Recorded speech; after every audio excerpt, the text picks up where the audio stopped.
In the far reaches of rural Russia, there was a forgotten village named Zakikovo. Hidden deep between dark, ancient forests and murky swamps, it was shrouded in mystery, known only to its inhabitants. The village was so isolated that no one ever stumbled upon it by accident. The only road that led to Zakikovo was overgrown, as if nature itself was trying to keep strangers away. Those born in Zakikovo rarely left, and those who knew of it only spoke in hushed whispers of the strange happenings that plagued the village.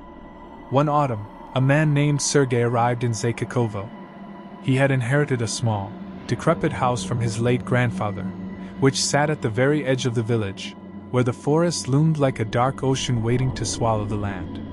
Sergei had grown tired of his life in the city and saw this as an opportunity for a fresh start. He had no fear of the village's superstitions. He had heard them from his grandfather as a child, stories meant to scare, nothing more. However, the village itself had changed since his youth. The villagers greeted him with cold, wary eyes. Their gazes lingered, filled with fear and suspicion, but Sergei shrugged it off. They were just isolated, backward people, afraid of the outside world, he thought. He didn't care. He wanted solitude, and this was as good a place as any to start over. His grandfather's house was a modest wooden cabin, old and weathered by years of neglect. It stood at the edge of the dense forest, with only a narrow dirt path leading from it back into the village. Behind the house, the trees stretched endlessly, their thick branches casting shadows even during daylight. Sergei spent the first few weeks repairing the house, gathering firewood, and making it livable again. At first, he found peace in the isolation, enjoying the quiet. The only sound was the rustle of leaves and the distant hoot of owls at night. But as the days grew shorter and the cold autumn air thickened, strange things began to happen. It started with the fog. Each night, as darkness fell, a heavy, unnatural fog would roll in from the forest. It wasn't the typical mist Sergei was used to seeing in the mornings. This fog was dense, thick like smoke, and it clung to the ground like a living thing. It swallowed the house, obscuring everything beyond the windows. Sergei noticed that the villagers, too, seemed uneasy as the fog thickened. They stopped visiting him, stopped speaking to him. The village became silent, its doors locked tight, and its streets empty as soon as the fog arrived. One night, after a particularly long day of chopping wood, Sergei was sitting by the fire when he heard a soft, rhythmic knock at his front door. Knock, knock, knock. The sound startled him. It was late, far too late for anyone to be visiting, especially in this fog. He hesitated, remembering the strange warnings from the villagers. They had told him to never open the door after dark, to never let the fog get inside. He had laughed at their superstitions, but now, as the knocking continued, something cold twisted in his gut. Knock, knock, knock. Slowly, he approached the door, his heart pounding in his chest. He peered through the peephole, but there was nothing, just the swirling fog, thick and impenetrable. He waited a moment, then opened the door a crack. "Hello?" he called out, his voice uneasy. No answer. Only the cold, wet smell of the fog greeted him. Sergei shut the door, locking it tightly. He returned to his chair, trying to shake off the eerie feeling. But the knocking didn't stop. It came again, louder this time. Knock, knock, knock. Only now, it wasn't just at the front door. He could hear it at the windows, at the back door, and even on the walls of the house, as if something, or someone, was circling, looking for a way inside. A sense of dread filled him. He grabbed an old hunting rifle his grandfather had left behind and checked the windows. Nothing. Just the swirling mist, so thick now that he couldn't see the trees just a few meters away. And then, just as quickly as it had started, the knocking stopped. The house fell into a heavy, oppressive silence. Sergei stood there, gripping the rifle tightly, his eyes scanning the windows for any sign of movement. But the only thing that moved was the fog. The next morning, the fog was gone, and the sun shone brightly. The village seemed normal again, but Sergei couldn't shake the feeling of being watched. He went into the village to ask questions, but the locals avoided him, their eyes wide with fear. Only the blacksmith, Ivan, spoke to him, and even he seemed reluctant. "You shouldn't have come here," Ivan said gravely, his eyes darting to the trees that bordered the village. "The forest, it's alive in ways you can't understand. And there's something out there that hunts." Sergei frowned. "Hunts what?" "People," Ivan said bluntly. "Especially outsiders like you. The villagers know better. We stay inside at night, lock our doors, and keep our fires burning. But it's too late for you now. It's already found you." "It? What are you talking about?"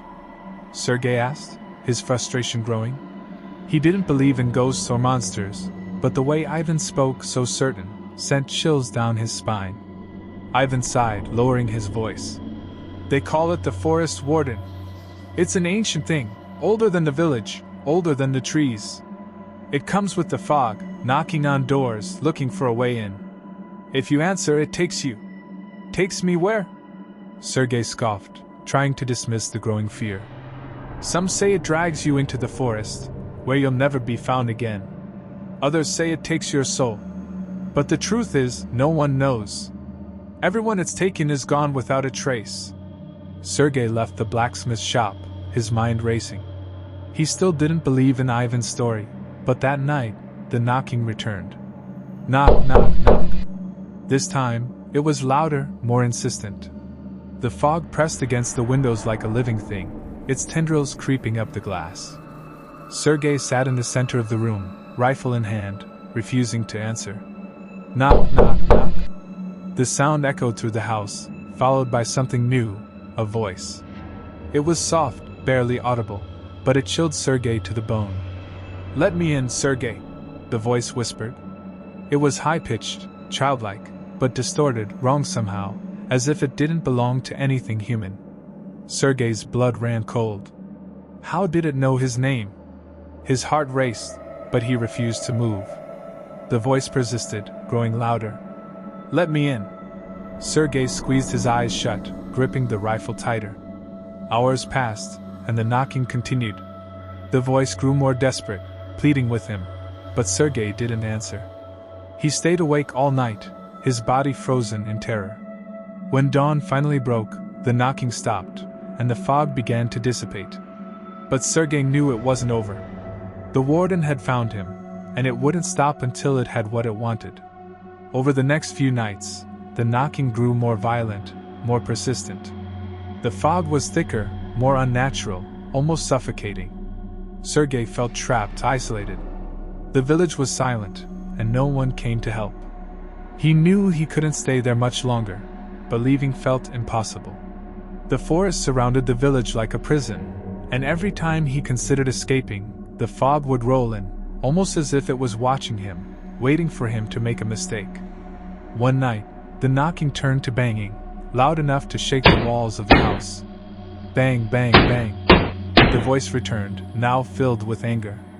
"Let me in, Sergei!" Sergei couldn't take it anymore. He grabbed his rifle, swung open the door, and fired blindly into the fog. The blast echoed through the night, but as the smoke cleared, he saw nothing, only the swirling mist. The warden was toying with him. Panicked, Sergei slammed the door shut and bolted it. He rushed to the windows, but through the fog, he saw something that made his blood run cold, a figure standing at the edge of the forest. It was tall, impossibly tall, its body draped in ragged, moss-covered robes. Its face was obscured by a mask made of bark and branches, twisted into a grotesque, unnatural shape. Its eyes, glowing like burning embers, stared directly at him. The forest warden had come for him. Sergei backed away from the window, his hands shaking. He had to get out. He had to leave the village before it was too late.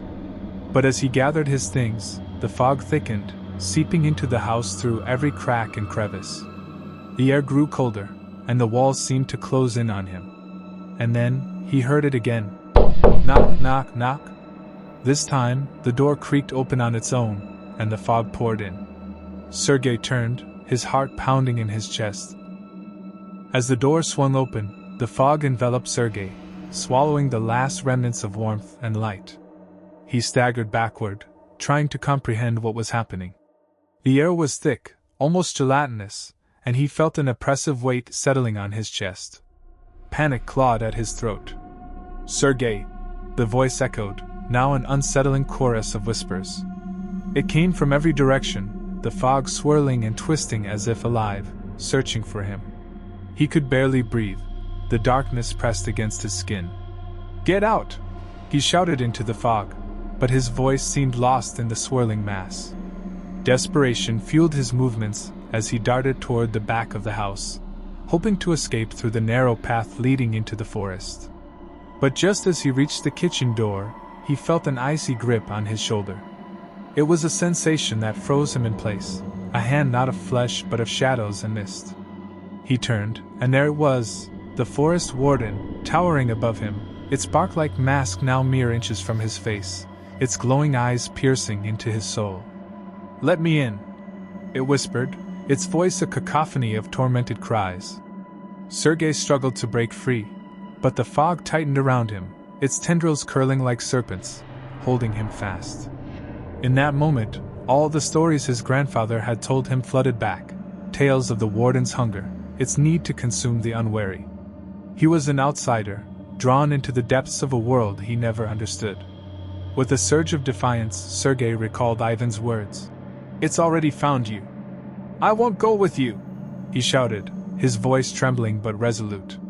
He remembered the rifle and lunged for it, but the warden's grip tightened, squeezing the breath from his lungs. Then, from the depths of the fog, he heard a different sound, a low, melodic hum, like a lullaby carried on the wind.